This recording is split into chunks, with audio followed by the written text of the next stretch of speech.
It was the Great Recession. Your friends and family members were being laid off, your neighbors were defaulting, and Americans were drowning in debt. And when our government wasn't bailing out the banks, they were in Vegas partying.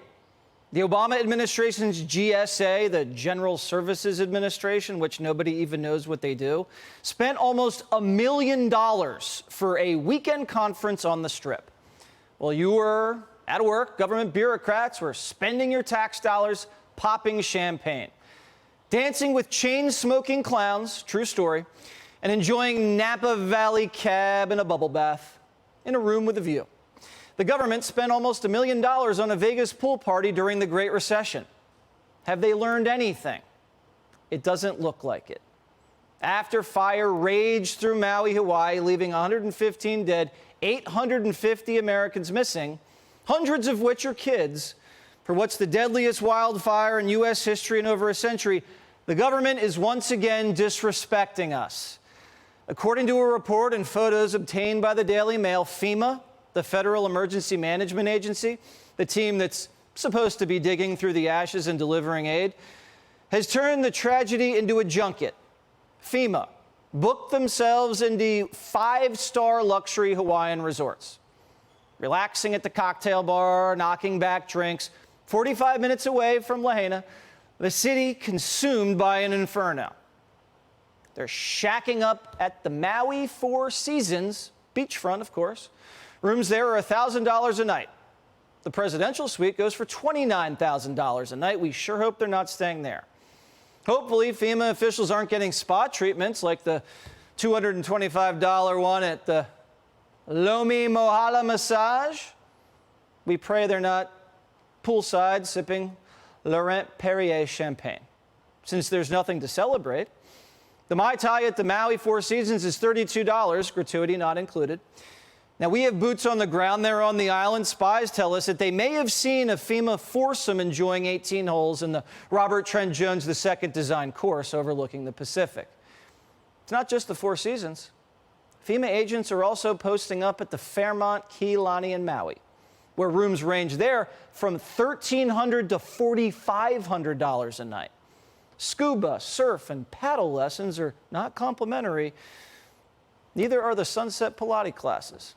Do you have to stay limber to hold the leash of your cadaver dog? I don't know. FEMA agents are also crashing at the Grand Wailea Astoria, 5 stars of course, where hula, ukulele, and snorkel lessons set you back. But the Mohalu Healing Garden and Beauty Lab, oh, it's a must. Are these the hotels Biden's FEMA officials should be staying in, gallivanting around in, and drinking in, as search and rescue operations are underway with 500 kids still missing? Now, FEMA has confirmed that they're staying at these hotels, but they won't tell us how much they're paying. They mumbled something about a government rate, and they appeared vague and defensive. Biden's giving Maui fire victims $700, while his FEMA officials sleep at luxury resorts that cost more than that per night. Were these the only hotels that were available? I mean, we understand it's a small island and it's chaotic, but the 5-star resorts 45 minutes away weren't the only options. FEMA officials could stay at the Days Inn, where you could get an oceanfront view for $250 a night. We confirmed it. Rooms are still available there. Days Inn isn't a bad spot. It doesn't have the aromatherapy sessions that the Four Seasons offered, but logistically and financially, it seems to make sense. If FEMA wanted to respect the American taxpayer as well as the Hawaiian people, Expedia shows plenty of Airbnbs for less than $200 a night. Now, when did FEMA develop this taste for the finer things in life? Because FEMA's administrator, Deanne Criswell, is complaining that they don't have enough money. We're watching our disaster relief fund very closely. Our estimates do still stay that we may have a depletion of our fund now. I mean, this is a day-by-day monitoring of the situation. We will start to move some of our recovery projects and delay them until the next fiscal year. Whoa, FEMA has a $25 billion budget. Now, Deanne, who gets paid $180 grand a year, is saying FEMA's close to running out of funds and they'll have to delay operations if Congress doesn't immediately send them billions of dollars.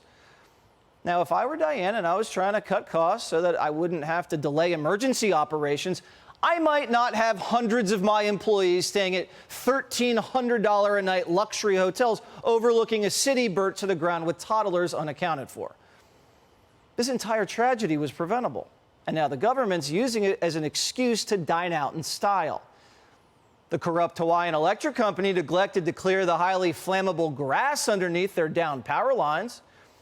Emergency crews refused to set off the emergency sirens because they thought the sirens would confuse people.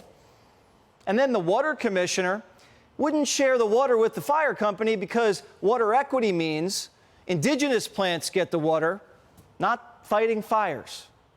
This colossal cluster of incompetence, of ridiculous ideology and disrespect is now coupled with an embarrassing federal response that make freeloaders look prudent. These people may have lost everything, but what they haven't lost is their dignity.